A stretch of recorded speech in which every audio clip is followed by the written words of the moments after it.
The rain fell hard that November night, turning the dirt roads into rivers of mud. Margaret Sullivan had nothing left but a leaking roof and a promise she'd made to herself, never to turn away someone in need. When the bloodied stranger collapsed on her porch, she didn't know his name, his past, or the danger he carried with him. She only knew that saving him might be the last kind thing she ever did. Before we jump back in, tell us where you're tuning in from, and if this story touches you, make sure you're subscribed, because tomorrow I've saved something extra special for you.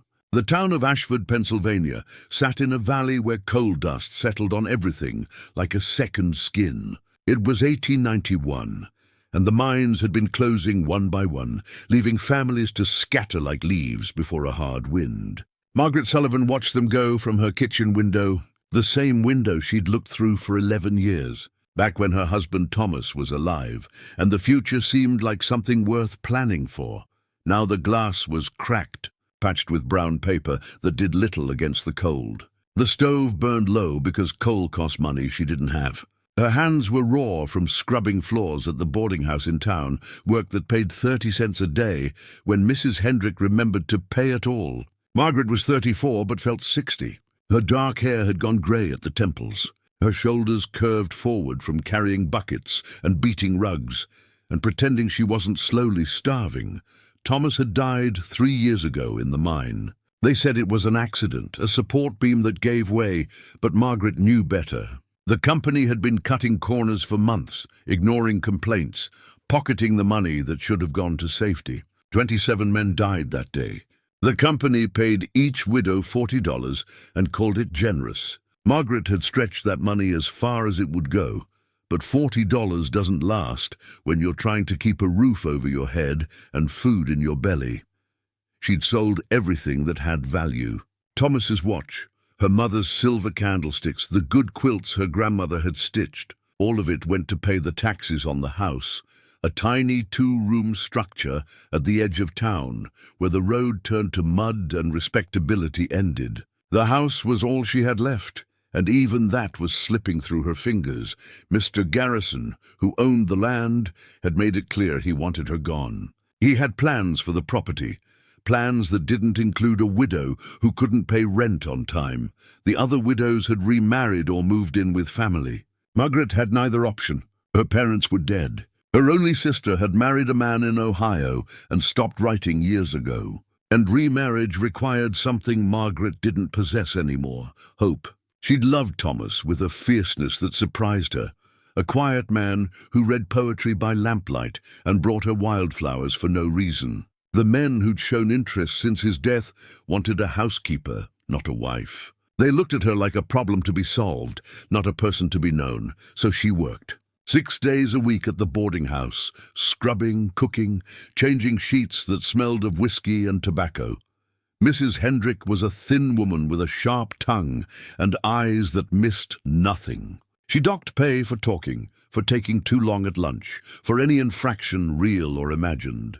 The other girls who worked there were younger, faster, willing to laugh at the boarders' crude jokes. Margaret kept her head down and her mouth shut. She couldn't afford to lose the job. Sundays she spent patching her clothes, tending the small garden behind the house that barely produced anything in the rocky soil, and trying to ignore the gnawing hunger that had become her constant companion. She ate once a day, sometimes less. Bread when she could afford it, potatoes when she couldn't. Her dresses hung loose on her frame. Her shoes were worn through at the soles, stuffed with newspaper to keep out the wet. The town had forgotten her. In the beginning, after Thomas died, people had brought casseroles and kind words. But grief has a shelf life in small towns. After a few months, the casseroles stopped coming. People crossed the street to avoid talking to her. It wasn't cruelty exactly, just indifference. She reminded them of things they didn't want to think about: mortality, poverty, the randomness of suffering. Margaret had one friend left, Father Donnelly at St. Michael's. He was an old Irish priest with kind eyes and a drinking problem he thought he hid better than he did. He let her sit in the church on cold days, never asking why she came, never pressuring her to pray. Sometimes he'd leave a basket of food in the back pew, bread and cheese and apples, always when she wasn't looking, so she wouldn't have to feel the shame of charity. She'd tried to get other work. She'd asked at the general store, the bakery, the dress shop, but Ashford was dying.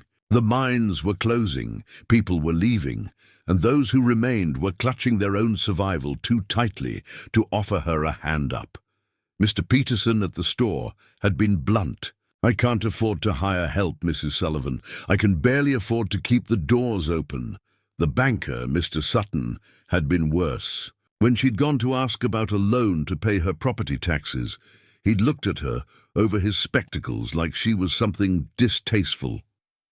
"On what collateral, Mrs. Sullivan? You have no income to speak of, no family, no assets. The bank is not a charity." He'd smiled when he said it, a thin smile that didn't reach his eyes. She'd considered leaving Ashford, but leaving required money for train fare, money for food and lodging until she found work somewhere else. And where would she go? She had no skills beyond cleaning and cooking. Every town had widows who could clean and cook. She'd heard stories of women who went to the cities, Philadelphia or Pittsburgh, looking for factory work. But she'd also heard what happened to women alone in those places, how they ended up in tenements or worse, selling themselves to survive. So she stayed. She endured. She woke before dawn and walked the mile into town in shoes that let in the rain. She scrubbed floors until her knees bled through her stockings. She smiled at Mrs. Hendrick's insults and pretended not to hear when the boarders made comments about her body. She counted every penny and still came up short.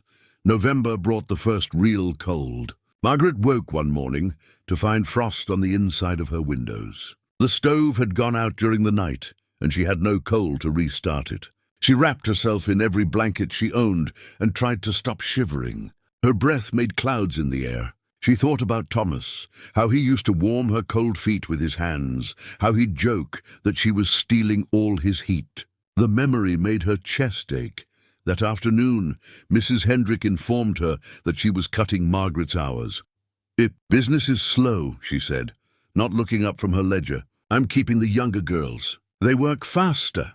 Margaret wanted to argue, to plead, to explain that she needed those hours to survive. But pride or perhaps despair kept her silent. She simply nodded and left. Walking home that evening, she calculated. 3 days of work instead of 6 meant less than $1 a week. Her rent was $2 a month. The taxes were coming due. She had maybe 2 weeks before Mr. Garrison evicted her. After that, nothing. The workhouse maybe, if they'd take her. Or the street. The sky was darkening when she reached her house. The door stuck in the frame, swollen from moisture. Inside, everything was exactly as she'd left it, sparse, cold, empty. A table, 2 chairs, a narrow bed, a stove that wouldn't light. The photograph of Thomas on the mantel, his serious face staring out at a future he'd never see. She sat at the table and put her head in her hands. She didn't cry. She'd cried herself out months ago. Now there was only a hollow numbness, a sense of waiting for the inevitable. She thought about Father Donnelly's sermons on faith, on trusting in providence. But providence had been conspicuously absent from her life lately. The rain started just after dark, a cold November rain that came down in sheets. The roof leaked in 3 places. Margaret set out pots to catch the water, listening to the steady drip, drip, drip that matched her thoughts. She should eat something, but she wasn't hungry. Hunger had become such a constant that she barely noticed it anymore. She was sitting in the dark, too tired to light the lamp, when she heard the sound. A thump, heavy and wet against her front door. Then silence. She waited, heart suddenly loud in her ears. Maybe a branch had fallen. Maybe an animal. The wind howled outside, rattling the windows. Then it came again. Not a thump this time, but a scraping sound, like something dragging across wood. Margaret stood slowly. Her hands were shaking. She had no weapon, nothing but a kitchen knife that barely cut bread. She moved to the door and pressed her ear against it. "Help!" The word was barely audible over the rain, a man's voice, rough and desperate. "Please." Every instinct told her not to open that door. Nothing good happened to women alone who let strange men into their homes, especially at night. But the voice came again, weaker this time, and she found her hand moving to the latch almost without her permission. She opened the door a crack. Rain blew in, soaking her immediately. At first, she saw nothing but darkness and water. Then she looked down. A man lay crumpled on her porch, half on his side, one arm stretched toward the door. His coat was dark with rain or blood, she couldn't tell which. His face was turned away, but she could see he was young, maybe 30. His breathing was shallow, labored. "Please," he said again, and this time she saw the blood. It pooled beneath him, mixing with the rain, streaming off the edge of the porch in dark rivulets. Margaret stood frozen. This was how women got killed, letting bleeding strangers into their homes. He could be anyone running from anything. The smart thing, the safe thing, was to close the door and pretend she'd never heard him, but she'd already lost everything that mattered. Thomas was dead. Her future was gone. In 2 weeks she'd be on the street anyway. What did she have left to lose except her humanity? She opened the door wider and stepped out into the rain. Up close, she could see the wound, a gunshot to his side just above his hip. The blood was bright red, arterial. He was dying. Without help, he had maybe an hour. "Can you stand?" she asked. He tried. His legs buckled. She caught him, or tried to, her thin frame taking his weight as best she could. He was heavy, solid with muscle, and he smelled of rain and copper and something else, fear maybe, or pain. Together they stumbled through the door. She got him to the bed and laid him down. He groaned, a sound that came from somewhere deep and terrible. His eyes opened briefly, unfocused, then closed again. Margaret stood over him, her dress soaked through, her heart hammering. She had no medical training, no supplies, no help within shouting distance. But she'd nursed Thomas through winter fevers. She'd tended her mother through the cancer that took her.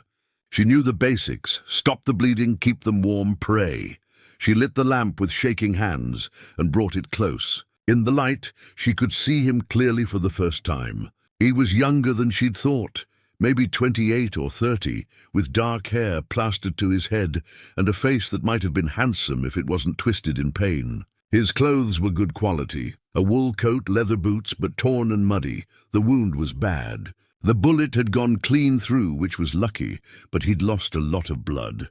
She needed to clean it, pack it, stop the bleeding. She heated water on the stove she couldn't afford to light, tore strips from her one good sheet, and set to work.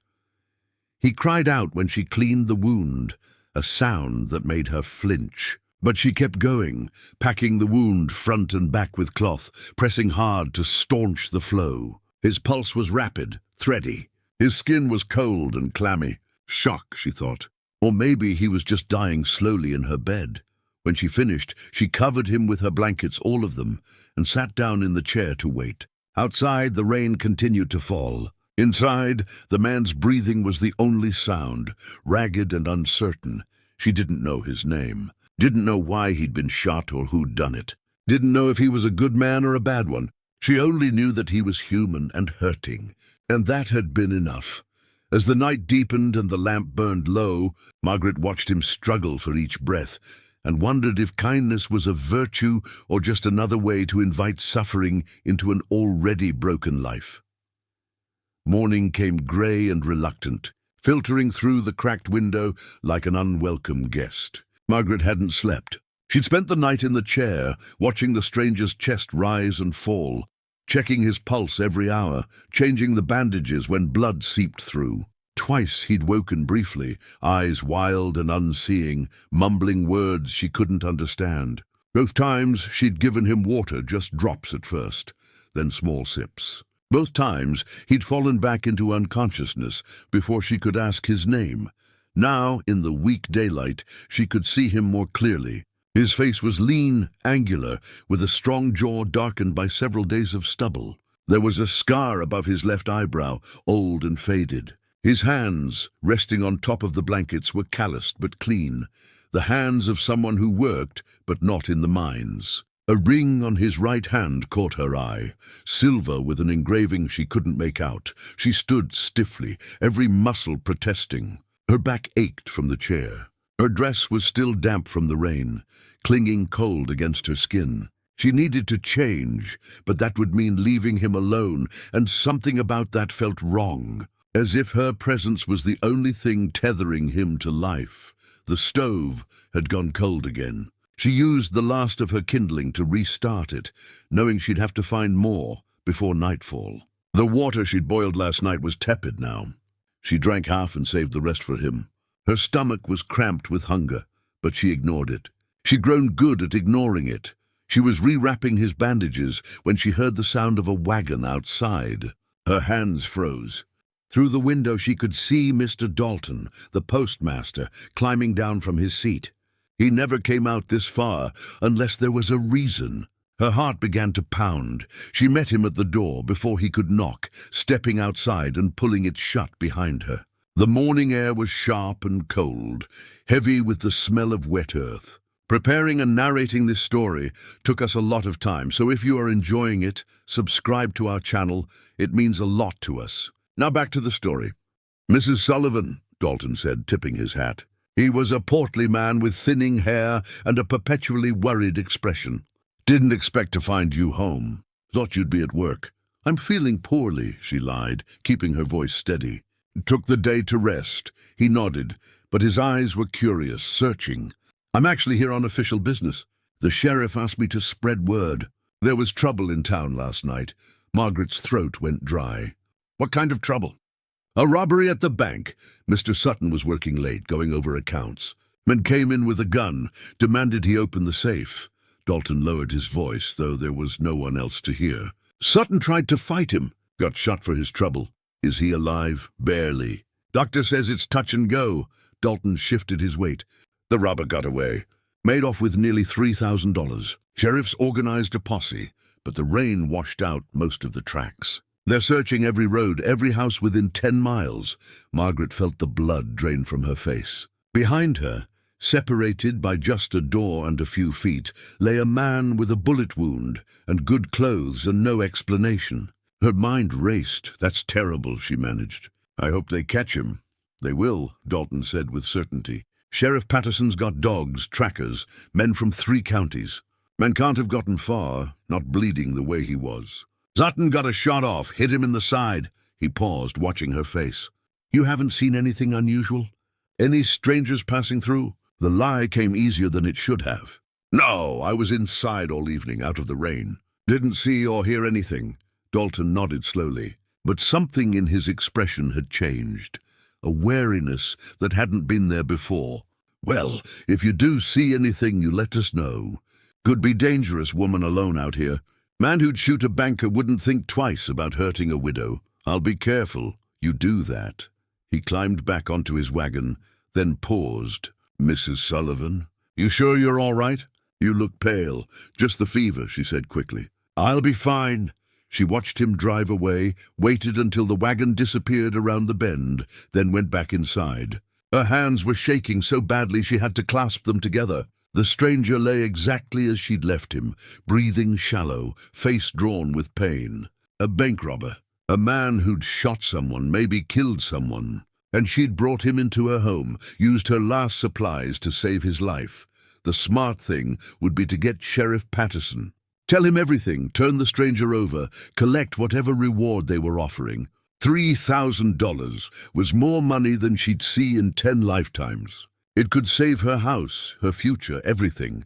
But looking at him now, pale and vulnerable, she couldn't reconcile this broken man with the monster Dalton had described. Maybe he was guilty. Maybe he deserved to hang. But maybe there was more to the story. Maybe Sutton, who denied her alone with such cold satisfaction, wasn't the innocent victim everyone assumed.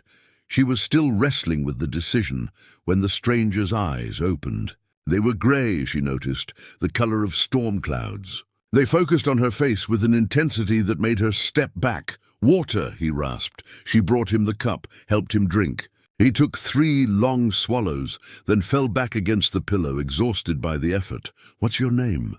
she asked. He closed his eyes. "Doesn't matter.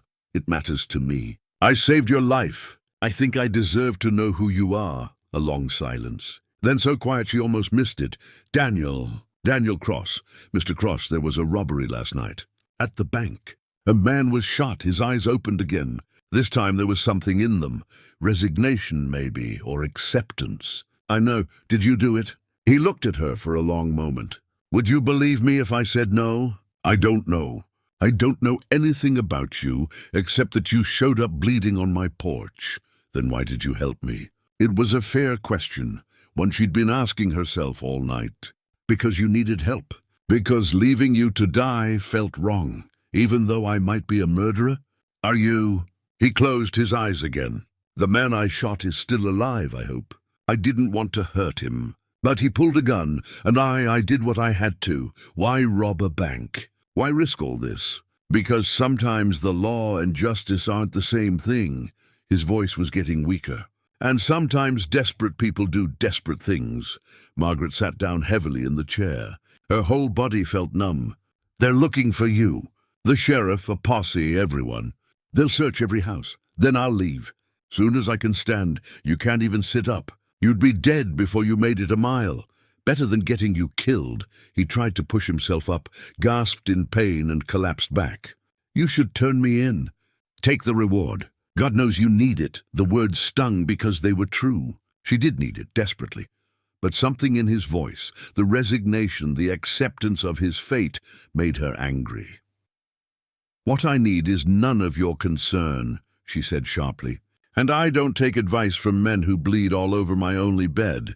Despite everything, he almost smiled. Fair enough. She stood and began gathering supplies, what little she had.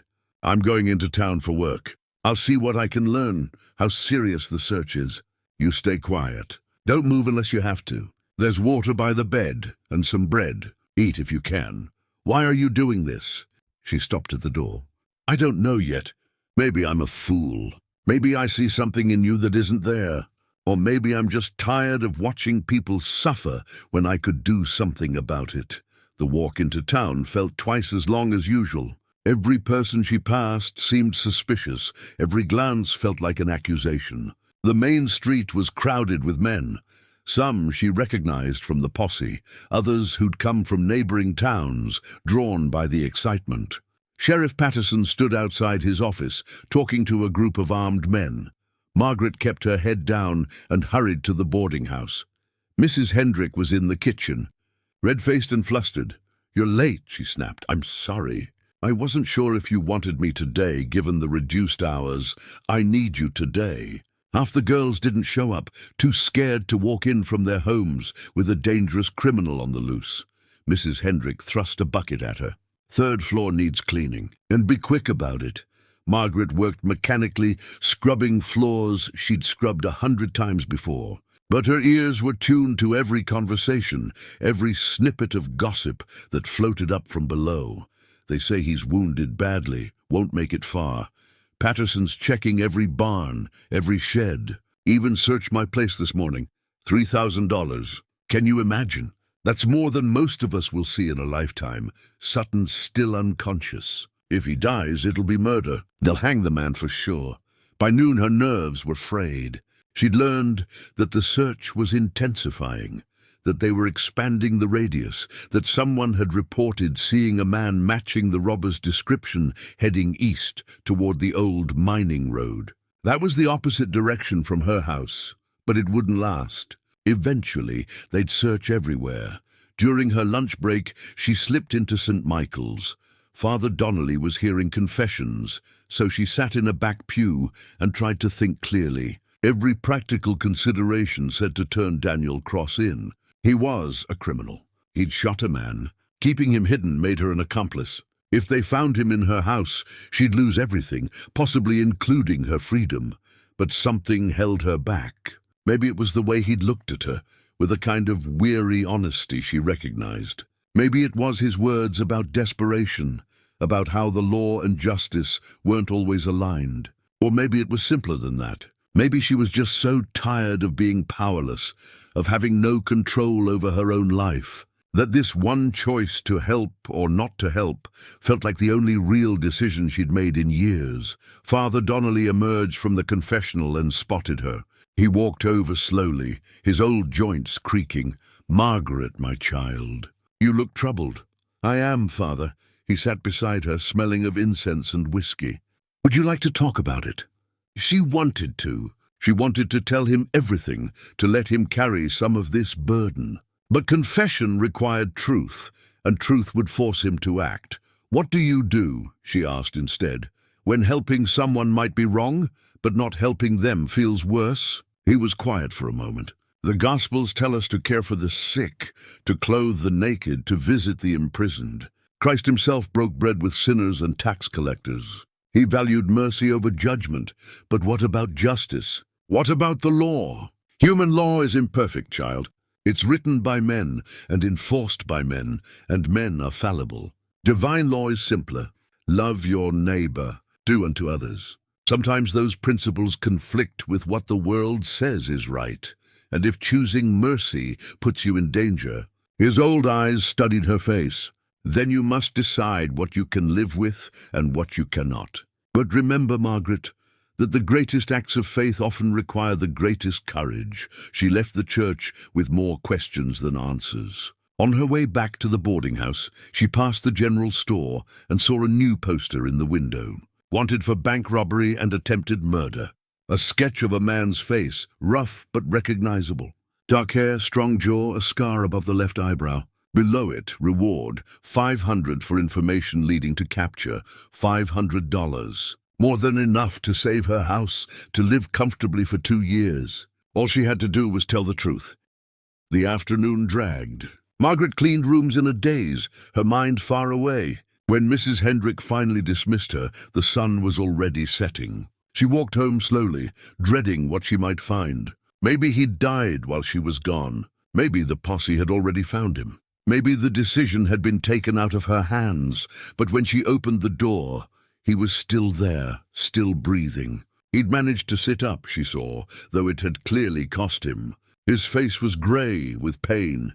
"You came back," he said. "Where else would I go? This is my home. I thought maybe you'd decided to turn me in." She set down the small bag of food she'd managed to smuggle from the boarding house. "I saw your poster. They're offering $500. That's a lot of money." "It is. So why didn't you?"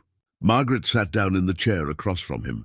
Her whole body ached with exhaustion, but her mind was oddly clear. "Because Mr. Sutton once told me that people like me, people without money or family or prospects, were worth less than the paper our debts were written on. Because Sheriff Patterson looked the other way when the mining company let my husband die. Because this whole town has rules that protect the powerful and crush everyone else." She met his eyes. "I don't know if you're a good man, Mr. Cross. I don't know if what you did was right. But I know that the system that calls you a criminal is the same one that's been slowly killing me. So maybe, just for once, I'm choosing to stand with the outcast instead of the establishment, even if it destroys me." Daniel Cross looked at her with something like wonder. "You're either very brave or very foolish, probably both." She stood up. "Now eat something. You'll need your strength. Because if they do find you here, I'm going to need a plan that doesn't end with both of us in jail." Outside, the last light faded from the sky. In the distance, dogs barked. The hunt was still on, and Margaret Sullivan, poor widow with nothing left to lose, had just bet her entire future on the life of a stranger. 3 days passed in a strange suspension of time. Margaret moved through her routines with mechanical precision, rising before dawn, walking to the boarding house, scrubbing floors and making beds while her mind remained miles away. Every footstep in the hallway made her flinch. Every knock on a door sent her heart racing. She lived in constant expectation of Sheriff Patterson's hand on her shoulder, the cold click of handcuffs, the end of everything. But nothing happened. The posse continued their search, moving in widening circles that hadn't yet reached her isolated corner of the county. The dogs had lost the scent in the rain. Mr. Sutton remained unconscious, hovering between life and death, which meant the charges against Daniel Cross existed in a legal limbo. Not yet murder, but close enough. At home, Daniel was healing faster than she'd expected. The fever that had gripped him the first night broke on the second day. By the third morning, he could sit up without gasping, could take a few steps around the small room before exhaustion forced him back to bed. She changed his bandages twice daily, watching the wound close with clean edges. No infection, no corruption. He was lucky or perhaps too stubborn to die. They didn't talk much at first. She brought him food, water, clean cloths. He accepted them with quiet gratitude, never asking for more than she offered. But on the fourth morning, as she was preparing to leave for work, he spoke. "You're running out of supplies because of me." She was wrapping a shawl around her shoulders, her movements stiff from cold. The stove had been dark for 2 days now. No coal, no wood, nothing to burn. "I'll manage. There's money in my coat pocket. Take it, buy what you need." She turned to look at him.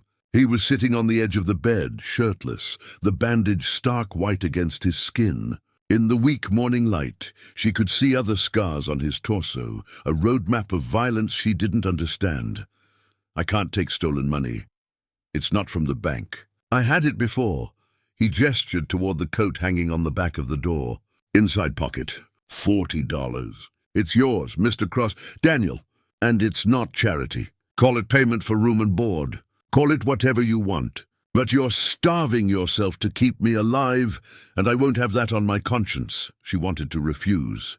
Pride demanded it, but pride didn't buy coal or bread or bandages. She crossed to the coat and found the money, worn bills folded carefully. $40. More than she'd seen in months. "I'll keep an accounting," she said quietly. "When this is over, one way or another, I'll pay you back. Margaret." It was the first time he'd used her given name. "If this ends the way I think it will, money won't matter to either of us." She tucked the bills into her dress pocket and left without answering, because he was probably right.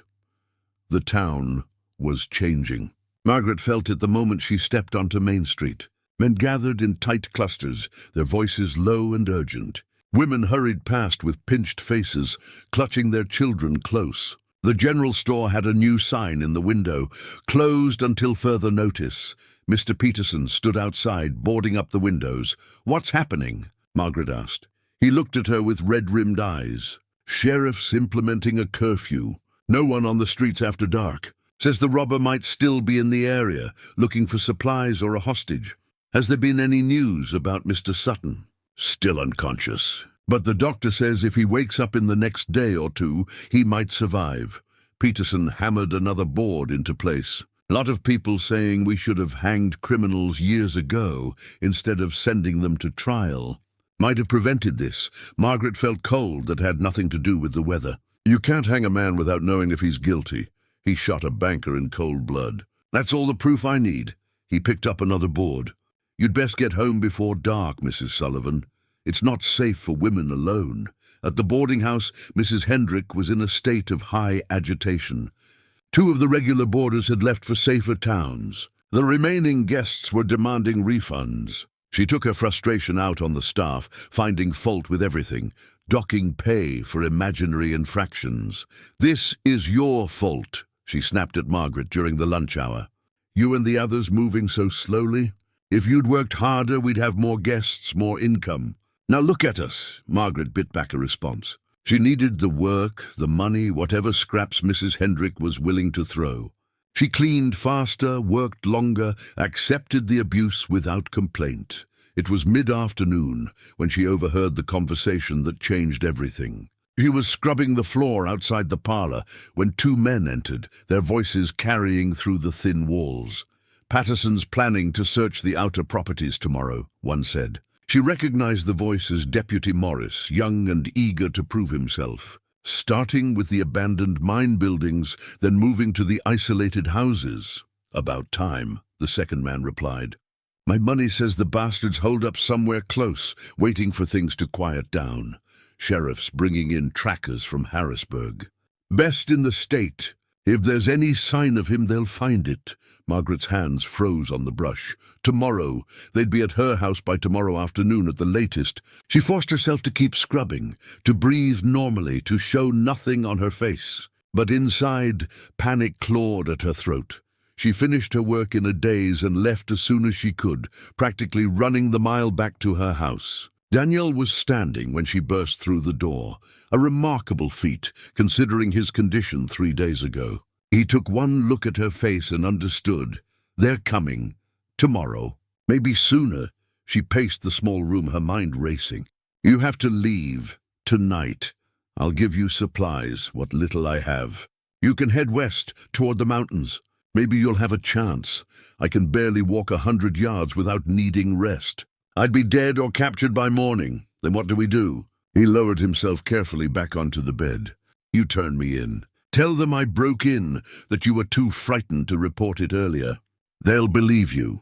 You'll get the reward. No. Margaret, be reasonable. I said no. She stopped pacing and faced him. I've made my choice. I'm not changing it now, even if it means losing everything. Your house, your freedom.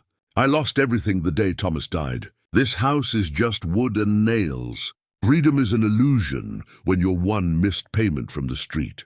She sat down heavily in the chair. At least this way, I'm choosing my own destruction instead of letting it happen to me. Daniel studied her for a long moment. You're the most stubborn woman I've ever met. Good. Maybe I'll survive this after all. They spent the evening planning, though there was little they could actually do. Daniel suggested hiding in the crawl space under the house, but it was too shallow, too obvious. The barn was already half collapsed, offering no real shelter. The woods behind the property were sparse, providing no cover from dogs or trained trackers. There's one possibility, Daniel said finally. If they come and find me, you act surprised, shocked. Say you had no idea I was here, that I must have broken in while you were at work. You're a victim, not an accomplice. They'll never believe it. They might. You're a respectable widow, a churchgoer. I'm a known criminal. Your word against mine. He met her eyes. I'll back up your story. I'll say I forced my way in, threatened you. Whatever it takes to keep you clear. You'd lie for me? You saved my life. It's the least I can do. Margaret stood and walked to the window. Outside, the sky was darkening to purple. Stars were beginning to appear, cold and distant. Tell me the truth, Daniel. Did you really rob that bank? A long silence. Then yes. Why? Because 3 months ago, the mining company my brother worked for declared bankruptcy. Claimed they couldn't pay the workers their final wages, couldn't cover the pensions they'd been promised. 200 men left with nothing. His voice was tight with controlled anger. My brother had 4 children. A wife sick with consumption. He'd worked 20 years in those mines, breathing coal dust, breaking his back. And they told him his years of service were worth nothing. What happened to him? He put a gun in his mouth and pulled the trigger. Margaret closed her eyes. She'd heard similar stories, too many of them. The mining companies took everything and gave nothing back. When they were done with a man, they discarded him like trash. The company owner was Mr. Carlton Sutton, Daniel continued. The banker's older brother. He's the one who looted the pension fund, who falsified the bankruptcy documents. But he's rich, connected, untouchable. So I went after the money instead. Figured if I couldn't get justice, I'd at least get restitution. Did you get enough? I got $3,000. Split it among the families who'd been cheated. Kept barely enough for myself to survive. He laughed bitterly. Didn't even make it out of town before the younger Sutton got in my way. Margaret turned back to face him. So you're not a criminal? You're a fool with a conscience. Is there a difference? Yes, a criminal would have kept the money and run. A fool gives it away and gets shot for his trouble. Despite everything, he smiled. It transformed his face, softening the hard edges, revealing the man he might have been in a different life. Well, when you put it that way, they sat together in companionable silence as darkness settled fully. Margaret lit the one candle she'd allowed herself, watching the flame dance and flutter. Tomorrow the law would come. Tomorrow everything would end, one way or another. But tonight, in this moment, she felt something she hadn't experienced in years. Peace. Not happiness exactly, but a sense of rightness. She'd made her choice with open eyes, and whatever consequences came, she would face them knowing she'd acted according to her own conscience, not out of fear or greed or social pressure. Margaret? Daniel's voice was soft in the dimness. Yes? Thank you. For everything. I know it doesn't change what's coming, but I wanted you to know. You gave me something I'd forgotten existed. What's that? Hope. That there are still good people in the world. She felt tears prick her eyes, but didn't let them fall. I'm not good. I'm just tired of being afraid. That's the same thing, I think. They talked through the night, sharing stories they'd never told anyone else. Daniel spoke of his childhood in Philadelphia, of parents who died young, of a brother he'd loved and failed to save. Margaret told him about Thomas, about the good parts she rarely let herself remember, and about the loneliness that had consumed her like a slow poison. As dawn approached, painting the sky in shades of grey and pink, they heard it. The distant sound of horses, many horses, moving with purpose down the old road. Margaret stood and walked to the window. Through the trees she could see them coming. Sheriff Patterson in the lead, Deputy Morris beside him, and behind them at least a dozen men, all armed. All determined. They're here, she said quietly. Daniel rose from the bed, moving stiffly but standing straight. He'd put his shirt back on, covering the bandages. In the morning light, he looked almost ordinary, just a man facing his fate with dignity. "Remember," he said, "you knew nothing. I forced my way in. You were too frightened to report it. Daniel, promise me." She turned to face him. The horses were closer now. She could hear voices, orders being called out. "In minutes they'd surround the house, I promise," she lied. He knew she was lying. She could see it in his eyes. But he nodded anyway and moved to stand in the center of the room, hands visible, non-threatening. Margaret walked to the door and opened it before they could knock. Sheriff Patterson stood on her porch, hand on his gun, face hard with suspicion. Behind him the assembled men fanned out, rifles raised. The morning sun glinted off metal and badges and the absolute certainty of the law. "Mrs. Sullivan," Patterson said, "we have reason to believe you might be harboring a fugitive. We're going to need to search your property." Margaret looked him in the eye and made her second choice, the one that would seal both their fates. "No need to search, Sheriff. He's right here, and he's not going anywhere without me telling you exactly how this happened, and why everything you think you know is wrong." Behind her, she heard Daniel's sharp intake of breath.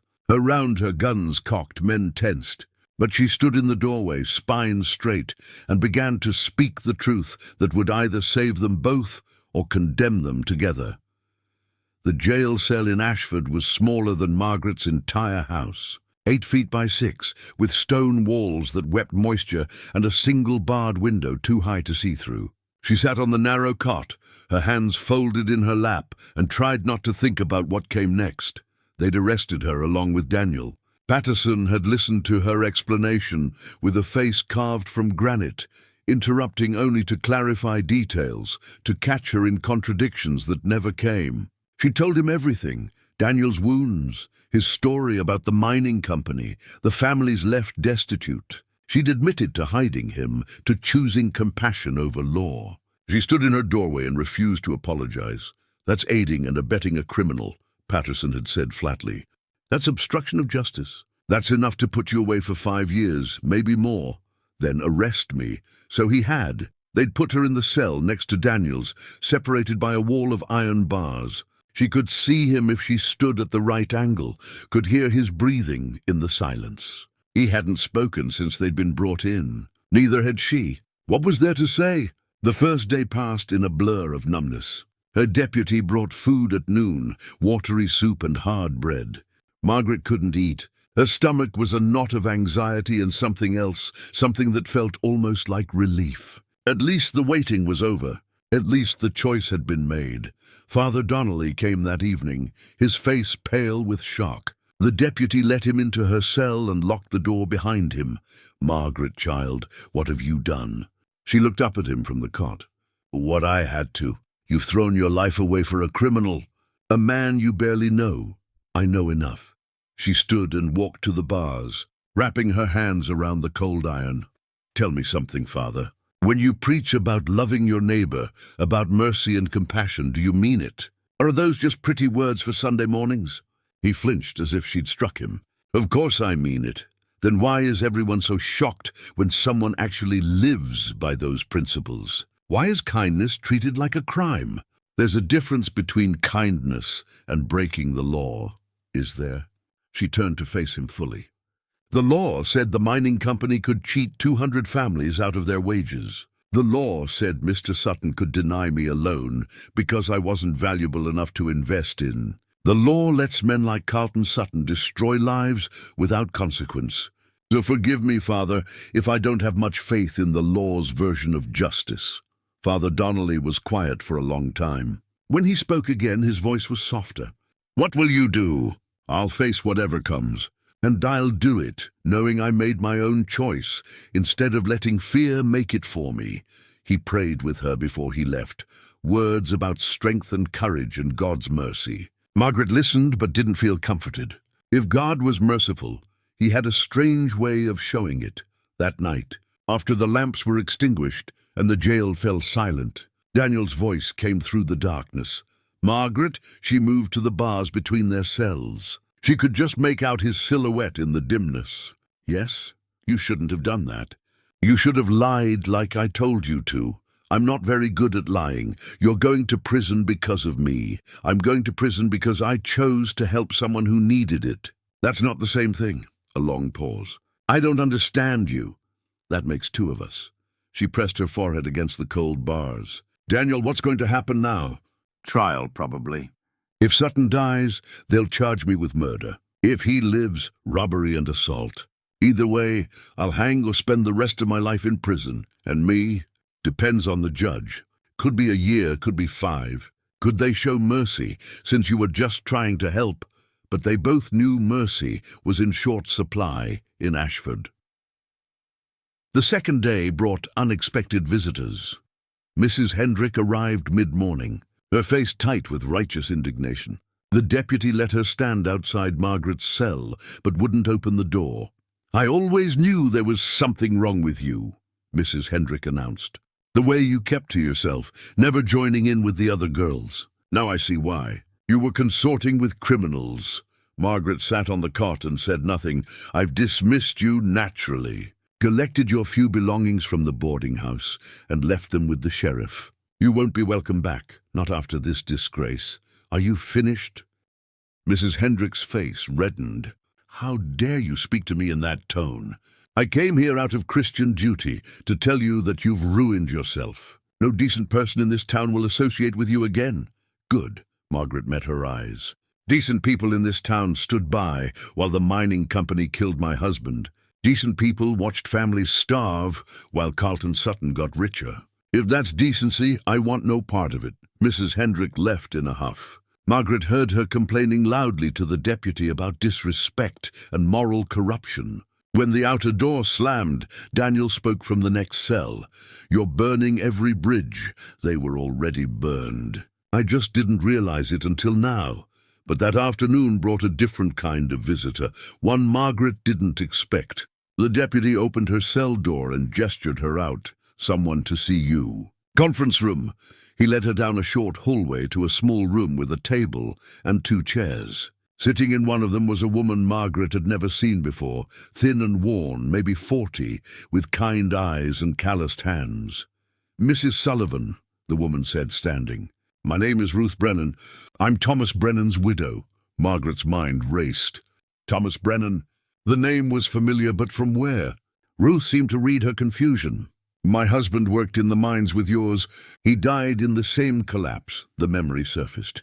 Thomas had mentioned Brennan once or twice. A good man, a hard worker. Margaret had seen Ruth at the mass funeral, a small figure in black, surrounded by 4 children.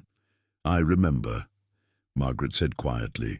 "I'm sorry for your loss, and I for yours." Ruth gestured to the empty chair. "Please, sit." They sat across from each other, 2 widows linked by tragedy and circumstance. "I heard what you did," Ruth began. "Taking in Daniel Cross, protecting him, standing up to the sheriff." Margaret braced herself for another lecture about morality and proper behavior, but Ruth surprised her. "I wanted to thank you." "Thank me?" "Daniel Cross is the reason my children ate last month. He's the reason we still have a roof over our heads."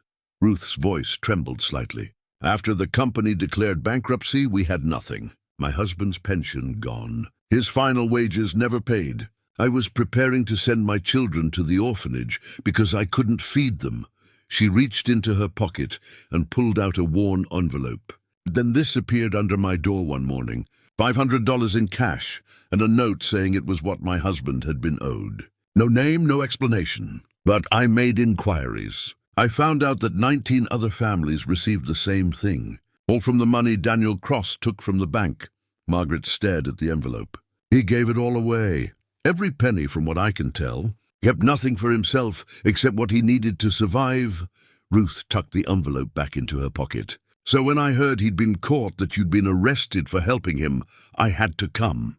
Had to tell you that what he did, it mattered. It saved lives, but he still broke the law, yes. And sometimes the law is wrong. Ruth stood. I've spoken to the other families. We're writing letters to the judge, testifying about what Daniel did, why he did it. It probably won't change the outcome, but at least the truth will be told. After Ruth left, Margaret sat in the empty conference room for a long time. The deputy eventually came to escort her back to her cell, but she barely noticed the walk. Her mind was spinning with this new information, these pieces of a puzzle that were slowly forming a complete picture. Daniel wasn't a villain. He was a man who'd seen injustice and tried to correct it in the only way he knew how. He'd sacrificed his freedom, probably his life, to help people he didn't even know. And she'd instinctively recognized something in him, some fundamental decency that transcended law and social convention. That night she told him about Ruth's visit. He listened in silence, his face unreadable in the shadows. You gave it all away, she said. Every dollar. It wasn't mine to keep, but you could have run. Could have started over somewhere else, lived comfortably. With blood money. He shook his head. I wouldn't have lasted a month before the guilt ate me alive. At least this way, some good came from it. You're a better man than you give yourself credit for. I shot someone, Margaret. I'm sitting in a jail cell awaiting trial. That doesn't sound like a good man to me. You shot someone who'd helped his brother steal from desperate families. You gave away a fortune to help those same families survive. Goodness isn't about perfection. It's about trying to do right, even when the cost is high. He was quiet for so long, she thought the conversation was over. Then, barely audible, no one's ever believed in me like that before. Then they were fools. The days began to blur together. Margaret lost track of how long they'd been imprisoned. 3 days, 4. Time moved differently in the cell, stretching and compressing in strange ways. Deputy Morris brought meals twice a day. Father Donnelly visited every evening. The other townspeople stayed away, which suited Margaret fine, but she and Daniel talked. In the darkness, separated by iron bars, they shared pieces of themselves they'd never shown anyone else. He told her about growing up in Philadelphia's tenements, about learning to fight because it was the only way to survive. She told him about her marriage to Thomas, the good parts and the hard parts, the love that had been real but constrained by convention and expectation. Did you love him? Daniel asked one night. Yes, but not the way I thought love was supposed to be. He was a good man, steady and reliable, but he never really saw me. He saw the woman he wanted me to be, the proper wife who kept a clean house and didn't have opinions about things that mattered. What kind of things? Everything. Politics, religion, how to spend money. He made all the decisions, and I went along because that's what wives did. I didn't even realize I'd disappeared until after he was gone. And now? She thought about that. Now I'm finding out who I am when I'm not trying to be what someone else wants. Turns out I'm stubborn and reckless and willing to go to jail for my principles. Not sure that's an improvement, but at least it's honest. She heard him laugh softly. I think it's a significant improvement. You're biased. I saved your life, true, but I'd like to think I'm a good judge of character anyway. On the 5th day, Sheriff Patterson came to Margaret's cell. His face was troubled, lacking its usual certainty. Mrs. Sullivan, I need to ask you something, and I need you to be honest. She stood from the cot. All right, did Daniel Cross threaten you? Force you to hide him? Because if he did, if there was any coercion, that changes things. We could reduce your charges significantly. Margaret understood immediately. Patterson was offering her a way out, a chance to save herself by sacrificing Daniel. All she had to do was lie. No, she said firmly. He didn't threaten me. I helped him of my own free will, knowing exactly what I was doing and what it might cost. Patterson's jaw tightened. Why are you protecting him? I'm not protecting him. I'm telling the truth. The truth is going to put you in prison. Then that's where I'll be. He left, shaking his head. Through the bars, she heard Daniel's voice, rough with emotion. You could have lied. You should have. We've had this conversation. Margaret, please. I'm not worth this. I'm not worth your future. She moved to the bars between their cells, gripping them with both hands. That's not your decision to make. You don't get to decide what I'm worth or what my future looks like. I do. And I've decided that living with integrity matters more than living safely, even if it destroys you. I was already destroyed. You just helped me realize I could build something new from the ruins.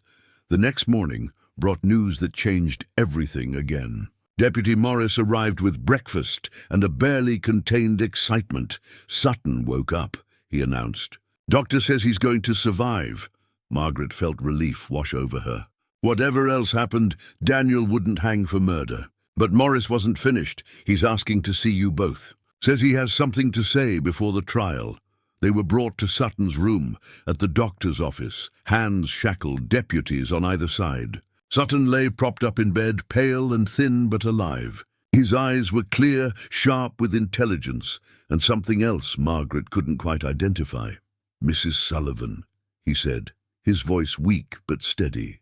Mr. Cross, thank you for coming. Daniel said nothing. Margaret waited. Sutton looked at Daniel. You shot me, yes. Do you regret it? A pause. I regret that it was necessary. I don't regret trying to make things right for the families your brother cheated. Sutton's lips twitched, almost a smile. Fair enough. He shifted slightly, wincing with pain. I didn't know about what Carlton had done, about the pension fund. I knew the company had declared bankruptcy, but I trusted my brother when he said it was legitimate. Convenient ignorance, Daniel said flatly. Perhaps. Or perhaps I was a fool who believed family over evidence. Sutton looked at Margaret. You asked me once for a loan. I turned you down because you had no collateral, no prospects. I was following bank policy, but I was also cruel about it. I remember the look on your face when I sent you away. Margaret said nothing. The memory still stung. I've had time to think, lying here wondering if I'd survive. Sutton's gaze moved between them. About justice and mercy, about systems that protect people like me while crushing people like you. And I've decided something. He reached for a document on the bedside table, his movements slow and painful. I'm not pressing charges against Daniel Cross for shooting me. I'm testifying that it was self-defense, that I drew my weapon first, and he responded to protect himself. The room went silent. Even Patterson looked stunned. Sir, with respect, that changes the entire case. I know what it changes, Sheriff. Sutton's voice was stronger now. And I know what I'm doing. This young man robbed my bank to help families my brother had wronged. He gave away every penny. That's not villainy. That's misguided heroism. He looked at Daniel. I'm also working with the district attorney to investigate Carlton's handling of the mining company's bankruptcy. If what you say is true, and I suspect it is, he'll face prosecution. Margaret felt tears burning her eyes. Why? Because Mrs. Sullivan helped a wounded man when she had every reason not to. Because you both showed more integrity in your worst moments than I've shown in my best. Because I'm tired of being part of a system that values property over people. He handed the document to Patterson. This is my statement. It should be enough to reduce the charges to robbery, and given the circumstances, I'm recommending leniency. Patterson took the document with obvious reluctance. This is highly irregular. So is shooting a man and having him thank you for it later. Sutton lay back against his pillows, exhausted. Sheriff, I've made my position clear. What you do with it is your business. They were escorted back to their cells in stunned silence. Once the doors were locked behind them, Margaret sank onto her cot, her mind reeling. Did that really just happen? She whispered. I think so. Daniel's voice held wonder. He's going to testify for us, for you. I still helped you escape the law, but with his testimony they might show mercy. Reduced sentence, maybe even time served. She didn't dare hope. Hope was dangerous. But something small and fragile had taken root in her chest, something that felt like possibility. That night, they talked until dawn about what came next, about futures that might actually exist now, about second chances neither had expected to receive. And somewhere in those hours, the bond between them shifted from gratitude to something deeper, something neither was quite ready to name, but both could feel growing in the spaces between their words. The trial was set for 2 weeks from the day Sutton gave his statement. In those 14 days, everything Margaret thought she understood about her life unraveled completely. Sheriff Patterson released her on her own recognizance after Sutton's testimony. Though Daniel remained in custody, the charges against her had been reduced to a misdemeanor, aiding after the fact, with the prosecutor recommending a fine rather than jail time. She should have felt relieved. Instead, she felt unmoored, drifting without the strange clarity that had come from sitting in that cell. She returned to her house to find it exactly as she'd left it. The bed still unmade from where Daniel had lain. The bandages she'd used still sitting on the table. But the town's attitude toward her had crystallized into something cold and permanent. When she walked down Main Street, women turned their backs. Men spat at her feet. Children threw stones and called her names they'd learned from their parents. The general store refused her business. The bakery turned her away. Even Father Donnelly, when she went to St. Michael's, greeted her with a distance that hurt more than outright hostility. "You've made your choices, Margaret," he said quietly. "Now you must live with the consequences. I thought the church taught forgiveness. It does. But forgiveness doesn't erase earthly consequences. You broke the law. You aligned yourself with a criminal. The community has the right to respond." She left the church and didn't return. Money became an immediate problem. The $40 Daniel had given her was nearly gone, spent on supplies before their arrest. She had no job, no prospects, and bills that wouldn't wait. Mr. Garrison, her landlord, appeared 3 days after her release with an eviction notice. "You've got 10 days to vacate," he said, not meeting her eyes. "I've been patient, Mrs. Sullivan, but this situation has become untenable. My other tenants are uncomfortable with your presence." "What other tenants?" "I'm the only one living on this property. The town is uncomfortable." "That's enough." He handed her the notice. 10 days. After that, I'll have the sheriff remove you forcibly if necessary." She stood in her empty house after he left and tried to calculate her options. She had none. No money for rent elsewhere. No job to earn money. No friends or family to take her in. In 10 days, she'd be homeless, and winter was coming. That night she lay in the bed where Daniel had recovered and stared at the ceiling. She should regret her choices. Any rational person would. But when she closed her eyes, all she could see was his face in the lamplight, the way he'd looked at her with something like reverence when she'd refused to betray him. Whatever came next, she'd face it knowing she'd acted with integrity. That had to count for something. The letter arrived on the 5th day, delivered by a boy who left it on her porch and ran away before she could open the door. The envelope was expensive paper, sealed with red wax. Inside, a single sheet in elegant handwriting. "Mrs. Sullivan, I have followed your situation with great interest. Your loyalty to Mr. Cross, while legally questionable, speaks to a strength of character rarely seen. I would like to offer you employment at my estate, beginning immediately. Room, board, and a salary of $5 per week. The position is a companion to my elderly mother, who requires someone with patience and kindness. Should you accept, present this letter to the gate at Holloway Manor, 3 miles north of town. No response necessary. Simply arrive or do not. Sincerely, Elizabeth Holloway." Margaret read the letter 3 times. Elizabeth Holloway was one of the wealthiest women in the county, widow of a railroad magnate, known for her philanthropy and progressive politics. Why would she offer employment to a woman the rest of the town had shunned? She had 6 days before eviction.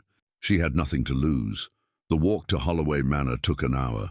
The estate sprawled across a hillside, surrounded by iron fencing and manicured gardens, even in late autumn. Margaret approached the gate with her letter clutched in one hand, feeling desperately out of place in her worn dress and scuffed shoes.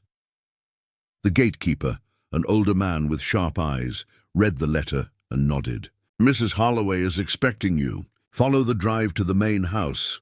The manor was overwhelming. 3 stories of brick and marble with wings extending in both directions. Margaret climbed the front steps with her heart hammering. A maid answered the door and led her through hallways lined with paintings and sculpture to a sitting room filled with afternoon light. Elizabeth Holloway sat in a wheelchair by the window, a blanket across her lap, despite the warmth from the fireplace. She was perhaps 60, with silver hair and eyes that missed nothing. "Mrs. Sullivan, thank you for coming." Her voice was cultured, educated, but warm. "Please sit." Margaret sat on the edge of an upholstered chair, acutely aware of how out of place she looked. "I'll be direct," Elizabeth said. "I offered you this position not out of charity, but because I believe you're exactly what my mother needs. She's 83, sharp as ever mentally but physically frail. She requires someone to read to her, take meals with her, accompany her on short walks. Someone with substance and character. Mrs. Holloway, I'm grateful, but I have to ask. Why me? Surely you know what's being said about me in town." "I know exactly what's being said. I also know that you chose principle over safety, integrity over survival. Those are rare qualities, Mrs. Sullivan. I value them highly." She leaned forward slightly. "I also know Daniel Cross. He worked for my late husband 20 years ago, as a young man. Honest, hardworking, devoted to his family. When I heard what he'd done and why, I understood completely. The mining company's actions were unconscionable." Margaret felt something loosen in her chest. Someone understood. Someone saw past the simple narrative of criminal and accomplice to the complicated truth beneath. "The position is yours if you want it," Elizabeth continued. "You'd live here in the East Wing. Your own room, meals provided, Sundays off. And Mrs. Sullivan, no one here will judge you for your choices. In fact, several of my staff are people society has deemed unacceptable for one reason or another. I find they work harder and with more loyalty than those who've never faced adversity." "I accept," Margaret said without hesitation. "Thank you. Excellent. You can start immediately. Bring whatever possessions you have. I'll send a carriage." That evening, Margaret packed her few belongings into a single trunk. Everything she owned fit easily. Clothes, a few books, Thomas's pocket watch, the carved hawk Daniel had made for her that she'd hidden in her pocket during the arrest. She took one last look at the house that had been her prison and her refuge, then walked away without looking back. Life at Holloway Manor was unlike anything Margaret had experienced. Her room was larger than her entire previous house, with a real bed, a wardrobe, a writing desk. She had hot water for bathing, clean linens, 3 meals a day. But more than the physical comfort, she found something she'd lost: purpose. Mrs. Holloway's mother, Constance, was exactly as advertised. Sharp-minded, physically frail, and desperately lonely. She'd outlived her husband by 30 years, most of her friends, and 2 of her 3 children. Margaret read to her for hours, novels and newspapers and poetry. They took slow walks through the gardens. They played chess, which Constance won with ruthless efficiency. "You let me win," Constance said after their 3rd game. "I did not. You're better at this than I am." "Good. I can't abide people who condescend to the elderly." She reset the pieces. "Now tell me about this man you went to jail for." Margaret had been expecting the question. She told Constance everything, from finding Daniel bleeding on her porch to Sutton's surprising testimony. Constance listened without interruption. "You love him," she said when Margaret finished. "I barely know him. Love isn't about time. It's about recognition. You recognize something in him that called to something in you. That's rarer than people think." Constance moved her knight. "The question is what you'll do about it. He's still in jail awaiting trial. And even if they show mercy, even if he doesn't go to prison, what future could we possibly have? The town hates us both. Then leave the town. There's a whole country out there, places where no one knows your story, where you could start fresh." She captured Margaret's bishop. "Checkmate. And Margaret? Life is too short to waste on what other people think. Trust me, I'm 83. I know. The trial began on a cold Monday in late November. Margaret attended every day, sitting in the gallery and meeting Daniel's eyes across the courtroom. He looked thinner, paler, but his gaze was steady. The prosecution presented their case methodically. The bank robbery was undisputed. Daniel had taken $3,000 at gunpoint. He'd shot Sutton when confronted. These were facts, recorded and witnessed, but then Sutton took the stand. His testimony was devastating to the prosecution's narrative. Yes, Daniel had robbed the bank, but Sutton had drawn his weapon first. Daniel had fired in self-defense, and crucially, Sutton explained why the robbery had occurred, detailing his brother Carlton's theft of the pension fund, the 200 families left destitute, Daniel's brother's suicide. This young man saw an injustice and tried to correct it, Sutton said. He broke the law doing so, and that cannot be excused. But his motives were not greed or malice. They were desperation and had a misguided sense of justice. The defense called witnesses next. Ruth Brennan testified, holding back tears, as she described receiving the money that had saved her family. 18 other recipients of Daniel's theft followed, each telling similar stories of desperation and unexpected salvation. Then, surprisingly, the defense called Carlton Sutton. He arrived in chains, already under indictment for embezzlement and fraud. The investigation triggered by his brother's testimony had uncovered decades of financial crimes. He looked smaller than his reputation. A graying man with hunched shoulders and frightened eyes. The prosecutor objected strenuously to his testimony, but the judge allowed it. Carlton admitted everything under oath. The stolen pension fund, the falsified bankruptcy documents, the calculated destruction of 200 families' financial security. He'd done it to cover gambling debts, to maintain his lifestyle, to feed an addiction to high-stakes poker. I knew what I was doing, he said, his voice barely audible. I knew men would suffer. I told myself they were just minors, that they'd find other work. I was wrong. When asked about Daniel Cross's brother, Carlton closed his eyes. Thomas Brennan came to my office a week before he died, begged me to release the pension funds, said his wife was sick, his children were starving. I had my secretary throw him out. 3 days later, I heard he'd killed himself. A pause. I didn't care then. I care now, but it's too late. The courtroom erupted. The judge called for order, but the damage was done. The man Daniel had sought to punish had just confessed to crimes far worse than robbery, but the prosecutor wasn't finished. In his closing argument, he hammered home a simple truth. Daniel Cross had broken the law. Whatever his motivations, whatever injustices he'd sought to address, he'd done so outside the legal system. To acquit him would be to endorse vigilantism, to suggest that anyone with a grievance could take justice into their own hands. We sympathize with Mr. Cross's motives, the prosecutor said, but we cannot excuse his methods. If we allow this, where does it end? What other crimes become acceptable when committed for noble reasons? The law must apply equally to all, or it means nothing. The jury deliberated for 2 days. Margaret spent those days in agony, pacing the gardens at Holloway Manor, unable to eat or sleep. Constance sat with her, offering silent companionship. Elizabeth checked in regularly, bringing news from town, preparing Margaret for whatever verdict came. On the afternoon of the second day, word came. The jury had reached a decision. The courtroom was packed. Margaret found a seat in the back, her hands clenched in her lap.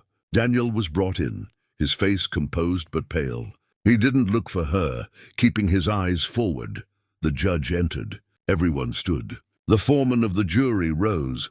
On the charge of bank robbery, how do you find? Guilty, Your Honor. Margaret's heart sank. On the charge of attempted murder? Not guilty, Your Honor. A murmur ran through the courtroom. Daniel's shoulders sagged slightly, the only sign of his relief.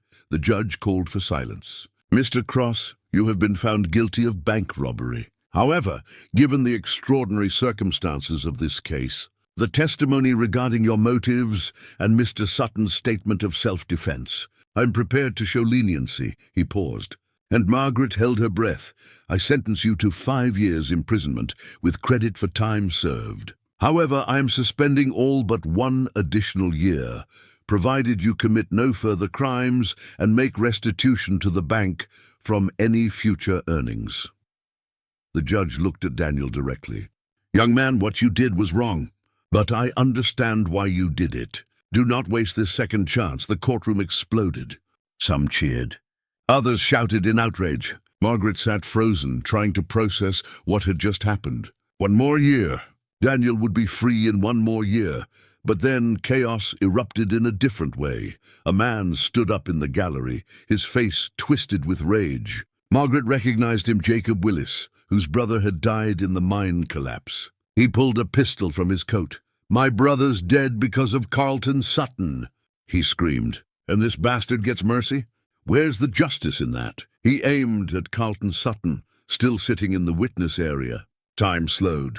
Deputies rushed forward. Daniel, still in handcuffs, threw himself sideways, knocking Carlton to the floor. The gun fired. Margaret watched in horror as Daniel jerked backward, a red stain blooming across his chest. He fell, and the courtroom descended into pandemonium. She was running before she knew she'd moved, pushing through the crowd, fighting past deputies and lawyers and screaming spectators. She reached Daniel's side as the doctor arrived, fell to her knees beside him. His eyes were open, unfocused. Blood poured from the wound just below his shoulder, spreading across the wooden floor. "Daniel," she whispered, taking his hand. "Daniel, stay with me." His eyes found hers.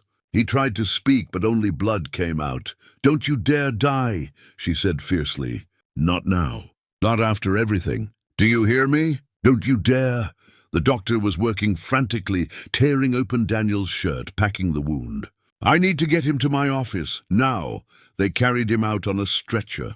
Margaret followed, still holding his hand, and thought with bitter irony that they'd come full circle. Once again, Daniel Cross lay bleeding, and once again her choice to save him might cost her everything.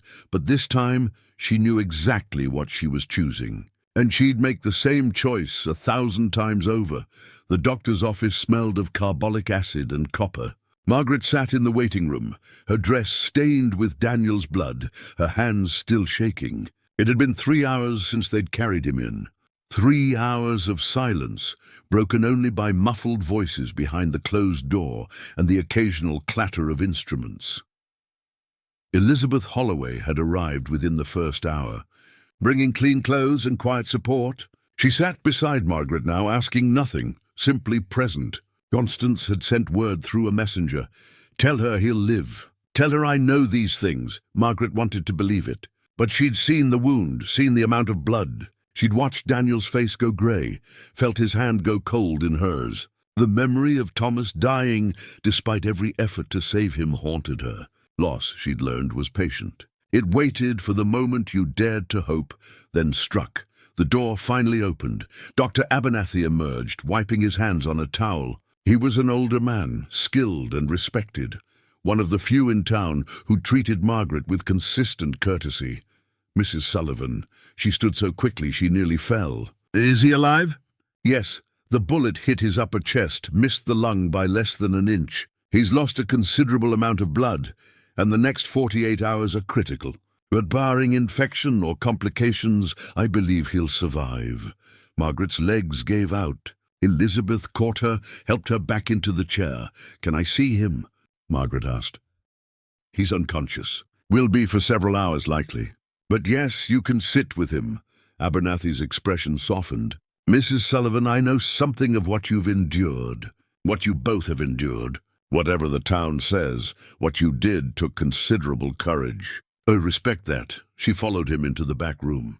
Daniel lay on a narrow bed, his chest wrapped in bandages, his face almost as white as the sheets. A thin blanket covered him to the waist.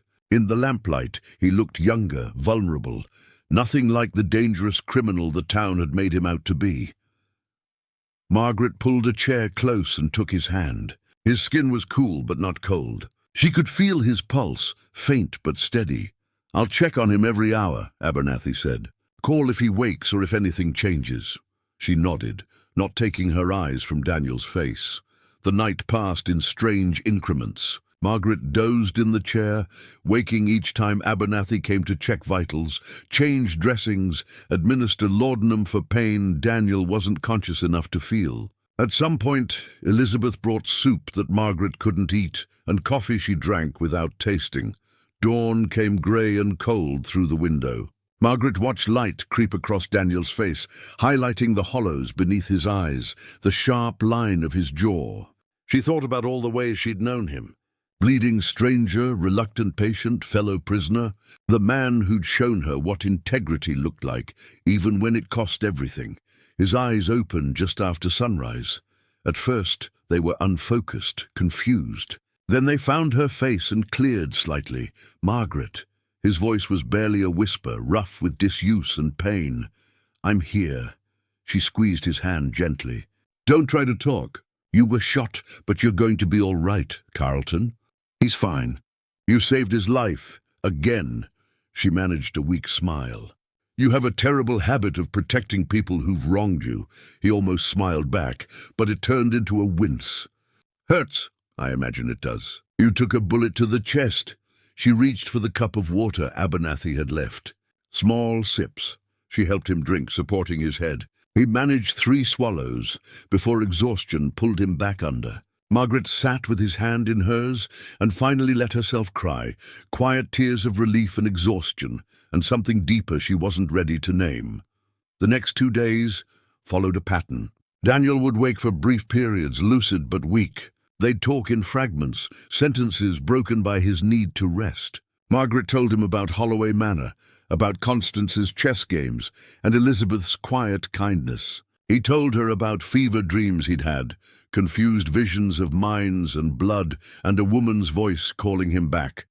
"That was you," he said on the 3rd day, strong enough now to stay awake for longer stretches. "In the dreams, you wouldn't let me leave. You have a bad habit of getting shot. Someone needs to keep you alive. Why?" The question was simple, but the answer wasn't.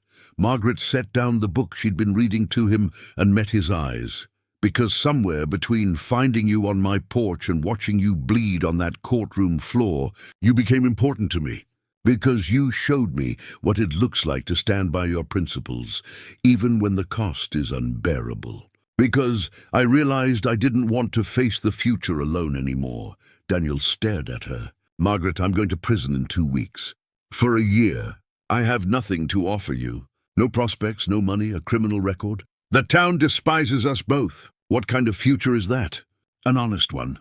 A chosen one." She leaned forward. "Daniel, I've spent my whole life doing what I was supposed to do. I married the right man, kept the right house, said the right things. And I was miserable. Then you collapsed on my porch and everything changed. Not because you're perfect, you're stubborn and reckless and you make terrible decisions. But you're real, and so am I when I'm with you. You deserve better. I deserve to choose. And I choose this, whatever this is. Even if it's hard. Even if it takes time." She took his hand. 1 year isn't forever. I can wait 1 year. And then what? Even after I'm released, we'll still be the widow and the bank robber. That doesn't disappear. Then we'll leave. Go somewhere no one knows our story. Start over." She said it with more confidence than she felt, but saying it made it feel possible. "Constance told me life's too short to worry about what other people think. She's 83. I'm inclined to trust her." Daniel's eyes glistened. "You'd really wait for me?" "I've waited my whole life to feel this sure about anything. What's 1 more year?" He pulled her hand to his lips and kissed her knuckles, a gesture so tender it made her breath catch. "Then I'll give you something to wait for." The 4th day brought unexpected visitors. Sheriff Patterson arrived first, hat in hand, looking uncomfortable. "Mr. Cross, I wanted to. That is, I came to." He cleared his throat. "What you did in that courtroom took guts. You saved Carlton Sutton's life despite everything he'd done to you and yours. That matters." Daniel nodded carefully, mindful of his injury. "Thank you, Sheriff. I'm not the only one who thinks so. Judge Harrington asked me to give you this." Patterson handed over an envelope. "It's a modification to your sentence. Given your actions, he's reducing your prison term to 6 months, with the possibility of early release for good behavior." Margaret felt hope surge. 6 months instead of a year. Half the time. There's more, Patterson continued. Several families, the ones who received money after the robbery, they've started a collection. They're raising funds to pay your restitution to the bank. So far they've gathered nearly $1,000. Daniel's eyes widened. They don't have to do that. They want to. They say you gave them everything when you had no reason to, and they're returning the favor. Patterson shifted his weight. Mr. Cross, I won't pretend to understand everything you did or why, but I'm starting to see that justice isn't always as simple as I thought it was. After Patterson left, Carlton Sutton himself appeared. He moved slowly, still recovering from his own injuries, leaning heavily on a cane. Margaret tensed, but Daniel gestured for her to stay. Mr. Cross, Carlton said, I owe you my life. Twice over now. I didn't do it for you, I know. You did it because it was right. Because despite everything I'd done, you couldn't stand by and watch me die. Carlton sat heavily in the chair Margaret had vacated.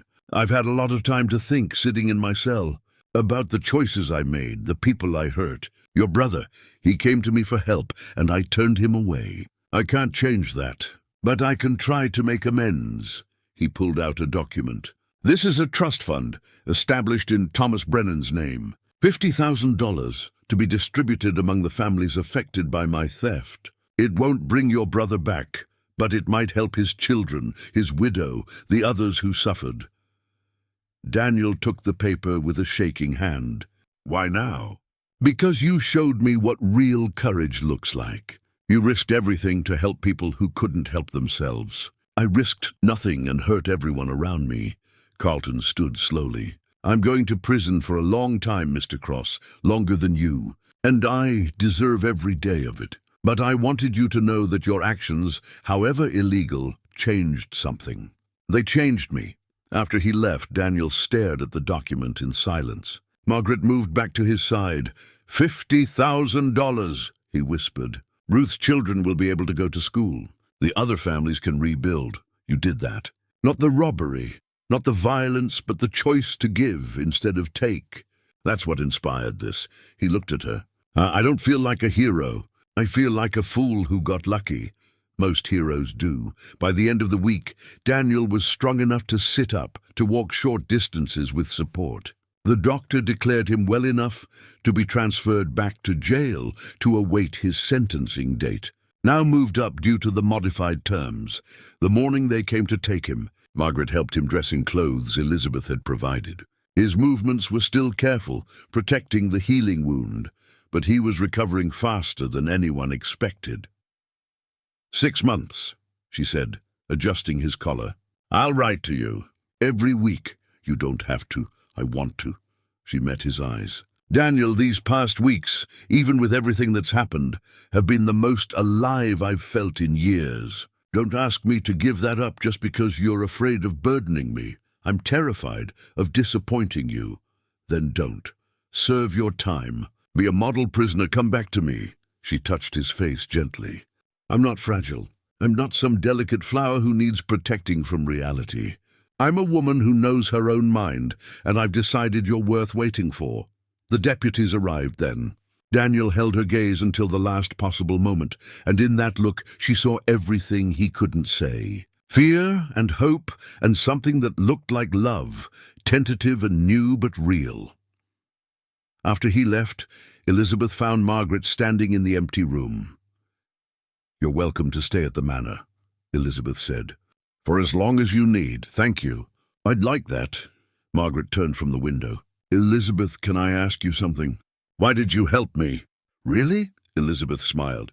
Because 40 years ago I fell in love with a man my family considered beneath me. A railroad worker with dirt under his nails and dreams bigger than his bank account. My parents forbade the match. Society said it was inappropriate. I married him anyway. The sentencing hearing was brief. Judge Harrington formally reduced Daniel's term to 6 months, commended his actions in saving Carlton Sutton's life, and expressed hope that Mr. Cross would use his time in prison to reflect and emerge a better man. I believe in second chances, the judge said. Don't make me regret giving you one. Daniel was transferred to the county prison the same day. Margaret watched the wagon carry him away and felt a piece of herself go with him, but she didn't crumble. She went back to Holloway Manor, to her work with Constance, to the routine that had become her new normal. And that evening she sat at the writing desk in her room and began the first of what would be many letters. "Dear Daniel, you've been gone for 6 hours, and I already miss you. Not in a desperate way, but in the way you miss sunlight on a cloudy day, knowing it's still there, just temporarily obscured. Constance asked about you today. I told her you were the most frustratingly noble man I'd ever met, that you had a gift for getting shot, and that I intended to wait for you despite every rational reason not to.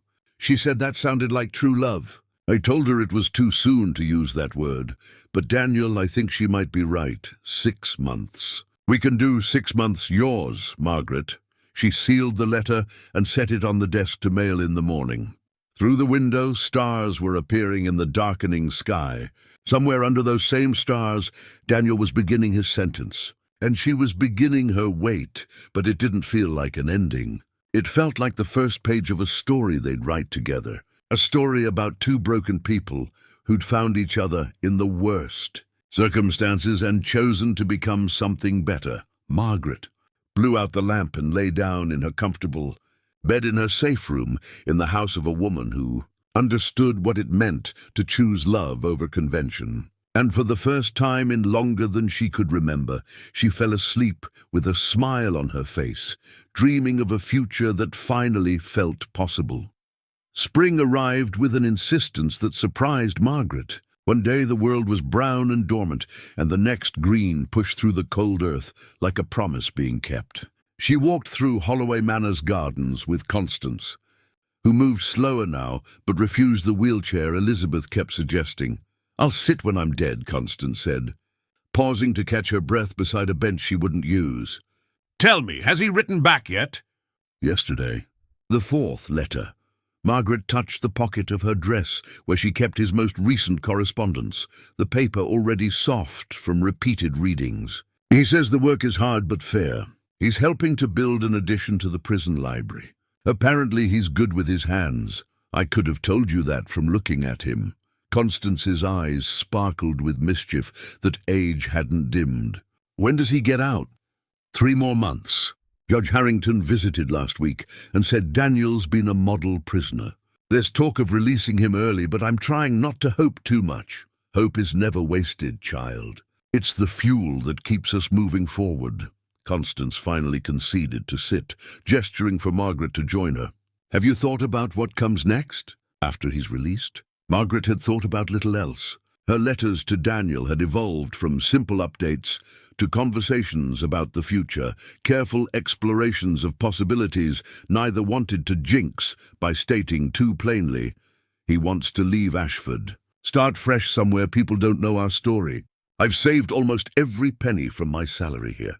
Elizabeth's given me books about the Western Territories, places where land is cheap and questions are few. You'd go with him. Leave all this behind? Constance, this has been a sanctuary, but it's not home." "Not really." Margaret looked at the manor house, beautiful and generous, and not hers. "A home is something I want to build, not something I want given to me." "Smart girl." Constance patted her hand. "Your young man wrote to Elizabeth, did you know?" Margaret's head snapped around. "What, when?" "Last week. Asked if she'd be willing to provide a reference for employment, said he knew he had no right to ask, but wanted to prove himself worthy of you." Constance smiled. Elizabeth wrote back immediately. "Told him any man brave enough to take a bullet for someone who'd wronged him was worthy of more than just a reference. She's offered to loan him money to start a business, whatever he chooses." Tears pricked Margaret's eyes. "She doesn't have to do that. She wants to." "We both do." Constance's voice softened. "Margaret, you arrived here broken, and we watched you piece yourself back together. Not by forgetting what you'd lost, but by choosing what you wanted to become. That's rare. That's precious. We want to help you protect it." The town's attitude had begun to shift, though Margaret only noticed in small ways. Mrs. Fletcher from the dress shop nodded to her on the street instead of turning away. Father Donnelly stopped her after Mass one Sunday, not to lecture, but to ask genuinely how she was managing. Even Mrs. Hendrick had sent word, through Elizabeth, that the boarding house position was available again. If Margaret wanted it, she didn't. That life felt like something that had happened to a different woman. But the most significant change came on a Tuesday afternoon in April, when Sheriff Patterson appeared at Holloway Manor with unexpected news. "Mrs. Sullivan, I need to speak with you about Daniel Cross." Margaret's heart seized. "What's happened? Is he hurt?" "No, nothing like that." Patterson removed his hat. "It's good news, actually. Judge Harrington has approved early release. Mr. Cross will be freed tomorrow morning." The world tilted. Tomorrow. "But it's only been 4 months. His behavior has been exemplary. He's taught several inmates to read, helped mediate disputes, worked harder than any prisoner the warden's seen in 20 years. The judge felt further incarceration served no purpose. Patterson shifted his weight. "There's more. The families he helped, they've not only paid his full restitution to the bank, they've given him an additional $1,500. Call it a thank you, an apology, or an investment in his future. Either way, it's his." Margaret sat down slowly on the garden bench. "Tomorrow, Daniel would be free tomorrow. Where will he go?" she asked. "That's actually why I'm here. He has no home to return to. I wondered if, that is, I thought perhaps you might want to be there when he's released." She looked up at Patterson. This man who'd arrested her, who'd represented everything she'd stood against, and saw something different now. Respect, maybe, or understanding that came from watching principles tested and proven. "Yes," she said. "I want to be there." That night, Margaret barely slept. She rose before dawn, dressed in her best clothes, the deep blue dress Elizabeth had given her for special occasions, and arranged her hair with hands that trembled slightly. Constance found her in the kitchen, too nervous to eat. "Here." The old woman pressed something into Margaret's palm. A ring, simple gold with a small emerald. "It was mine, from my first love before I married Elizabeth's father. I want you to have it. Constance, I can't. You can and you will. Consider it a reminder that love doesn't always follow the expected path, but it's real nonetheless." She squeezed Margaret's hand closed around the ring. "Now go get your man." Elizabeth drove her into town in the carriage, a luxury Margaret had learned to accept gracefully. They arrived at the prison just as the sun crested the hills, painting everything gold. A small crowd had gathered, Margaret noticed with surprise. Ruth Brennan and her children. Other families Daniel had helped, even Mr. Peterson from the general store. The prison gates opened. Daniel emerged, blinking in the bright morning light. He wore simple clothes, clean but worn, and carried a small bundle of possessions. He looked thinner, his face more lined, but when his eyes found Margaret in the crowd, something in him came alive. She walked toward him, and the crowd parted. They stood facing each other, two people who'd found each other in darkness and survived into the light. "Hello," she said, because everything else felt inadequate. "Hello." His voice was rough with emotion. "You came. Did you think I wouldn't?" "I hoped. But hope and certainty are different things." She reached out and took his hand, scarred and calloused and warm. "Let me make something certain, then. I meant everything I wrote in those letters. Every word." Ruth Brennan stepped forward then, her children clustered around her. "Mr. Cross, we wanted to be here to welcome you home, to thank you properly." One by one, the families approached. They pressed money into his hands despite his protests. They offered jobs, housing, fresh starts. Mr. Peterson spoke last. "I judged you wrongly," he said simply. "I see that now. If you're staying in Ashford, you'll have friends here." Daniel looked overwhelmed. "I don't know what to say." "Say you'll come to dinner tomorrow," Ruth suggested. "All of you. Let us celebrate properly." But Daniel's eyes had returned to Margaret. Can we walk? I need a moment," she understood. They left the crowd behind, walking toward the edge of town, where the buildings gave way to open land. They didn't speak at first, just moved side by side, relearning the rhythm of being together. Finally, near the old oak tree, where the road forked toward the mountains, Daniel stopped. "Margaret, these 4 months gave me a lot of time to think. about what kind of man I want to be, what kind of life I want to build. And every plan I made had you in it. He turned to face her. But I need to know if that's what you want. Really want, not out of loyalty or pity, but because you see a future with me. I see a future with you, she said without hesitation. I see leaving this town together, finding land out west, maybe Montana or Wyoming, building a house with our own hands, waking up every morning knowing I chose this life instead of having it chosen for me. It won't be easy. Starting over, building from nothing. Nothing about us has been easy. Why start now? She smiled. Daniel, I spent years in a marriage that looked perfect from the outside, but felt empty inside. I'd rather have a hard life that's real than a comfortable one that's a lie. He cupped her face in his hands, and she noticed they were shaking.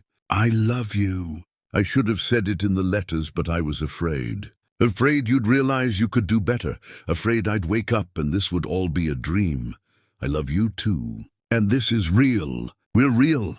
She covered his hands with hers. So what do we do now? Now. He leaned his forehead against hers. Now we build something new, together. He kissed her then, soft and careful and full of promise. And Margaret felt the last piece of her old life fall away, leaving space for something better to grow. The next weeks unfolded in a blur of planning and preparation. Daniel took a temporary job at the lumber mill, saving every penny. Margaret continued her work with Constance, who was now openly invested in their romance and offered constant advice, solicited or otherwise. Take the land near water, she insisted. Always build near water. Don't go too far west, Elizabeth cautioned. The territories are lawless. Go as far west as you want, Constance countered. Lawless means free. They settled on Wyoming, a territory where land was available and questions were scarce. Daniel wrote to contacts he'd made through the families he'd helped, men who'd moved west ahead of them and promised work, community, a place to start. In June, they were married in a small ceremony at St. Michael's. Father Donnelly officiated, his blessing genuine and warm. Constance sat in the front row crying openly. Elizabeth stood as witness. Ruth Brennan and her family attended, along with 24 others. The families Daniel had saved and the people who'd learned to see past the surface to the truth beneath. Margaret wore a simple white dress Elizabeth had commissioned. Daniel wore a new suit, his first ever. When they exchanged vows, when he slipped Constance's ring onto her finger, Margaret felt the weight of the past finally lift. I, Daniel Cross, take you, Margaret Sullivan, to be my wife. I promise to honor you, to stand beside you, to build a life worthy of the gift you've given me. I, Margaret Cross, take you, Daniel, to be my husband. I promise to love you, to trust you, to walk whatever path we choose together. They left for Wyoming 2 weeks later. The send-off was more elaborate than either expected. The families gathered at the train station with food, supplies, money they couldn't spare, but insisted on giving. Elizabeth and Constance arrived with trunks full of household goods, books, seed packets for Margaret's future garden. You'll write, Constance commanded. Every month. I want to know everything. We will, Margaret promised, embracing the old woman carefully. Thank you. For everything. Thank you for reminding me why life is worth living. Constance pulled back, her eyes bright. Now go, build something beautiful. The train journey took 5 days. They sat pressed together in the passenger car, watching the landscape transform from familiar green hills to endless prairie, to mountains that touched the sky. At night they stayed in modest hotels, and Margaret learned what it meant to truly share a life with someone who saw her, all of her, and loved what he found. They arrived in Laramie on a morning so clear it hurt to look at the sky. A man named Joseph Webb met them at the station, a friend of Ruth's brother who'd promised Daniel work at his ranch. You're the bank robber, Webb said bluntly, shaking Daniel's hand. Former bank robber, Daniel corrected. Good enough for me. I've got use for a man who keeps his word and isn't afraid of hard work. You'll work my ranch while you save to buy your own land. Fair wages, room if you need it. We'll take the work but not the room, Daniel said. I want my wife to have a home that's ours. They found a small cabin on the edge of town, 2 rooms and a roof that leaked for $12 a month. It was rough, draughty, a fraction of what Margaret had at Holloway Manor. She loved it immediately. "It's perfect," she said, standing in the empty main room. "We can put the stove here, the table there. I'll make curtains for the windows, plant a garden in the spring." Daniel wrapped his arms around her from behind. "You're sure? It's not too late to go back.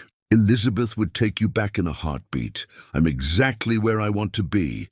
She turned in his arms. "Daniel, for the first time in my life, I'm home. Not because of the place, but because of the person I'm with." They settled into a rhythm that felt like the life Margaret had always wanted, but never knew to ask for. Daniel worked the ranch, coming home exhausted but satisfied. Margaret took a job at the town school, teaching children to read. In the evenings, they cooked together, talked, made plans for the land they'd buy, the house they'd build. The town accepted them with the casual indifference of a place where everyone was running from something or towards something. Their past, when it came up at all, was met with shrugs. People had done worse and been forgiven less. Margaret wrote to Constance faithfully, long letters about their new life, the small victories and occasional struggles. Constance wrote back with news from Ashford, Carlton Sutton's prison sentence, Patterson's retirement. The slow healing of a town that had learned the difference between law and justice wasn't always clear. "Your story changed things here," Constance wrote in one letter.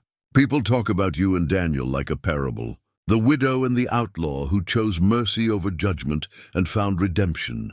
It's become something of a legend. I hope you don't mind." Margaret didn't mind. If their story helped others question assumptions, challenge unjust systems, choose compassion over fear, then the suffering had purpose. 2 years after arriving in Wyoming, they bought their land, 160 acres of prairie and stream where mountains met sky. Daniel built their house with help from Joseph Webb and other men they'd come to call friends. It wasn't large, but it was solid, built to last. With a wide porch where Margaret could sit and watch the sunset, she planted her garden that spring. Vegetables, herbs, flowers Constance had sent as seeds. She taught school in the winter and tended her growing land in summer. Daniel worked the ranch and their own property, raising cattle, building fences, creating something from nothing. They had children eventually, 3 of them, 2 boys and a girl. They grew up hearing the story of how their parents met, how their mother saved their father's life, how love had required courage and sacrifice, and the willingness to stand against the world. On quiet evenings, when the children were asleep and the house was peaceful, Margaret and Daniel would sit on their porch and talk about the journey that had brought them there, about bleeding strangers and moral choices, about prison cells and waiting, about the moment everything changed. "Do you ever regret it?" Daniel asked one night, years into their marriage. "Giving up the security you had, the life you could have lived." Margaret looked at the land they'd built together, the house filled with love and laughter and purpose. She thought about the woman she'd been, hollow and desperate, going through motions without meaning. And she thought about who she'd become, tested and proven and whole. "Never," she said, taking his hand. "Not for a single day." He kissed her knuckles, the gesture still tender after all this time. "I'm the luckiest man alive. No, we're the luckiest people alive. Because we found each other when we needed it most, and we had the courage to hold on." They sat in comfortable silence as stars emerged overhead, the same stars that had looked down on a desperate widow and a wounded stranger the night everything changed. Margaret thought about kindness, about how one simple act, one cup of water given freely, could alter the course of a life. She'd saved Daniel that night on her porch. But in the end, they'd saved each other, pulling one another from darkness into light, from despair into hope, from survival into something that felt like grace.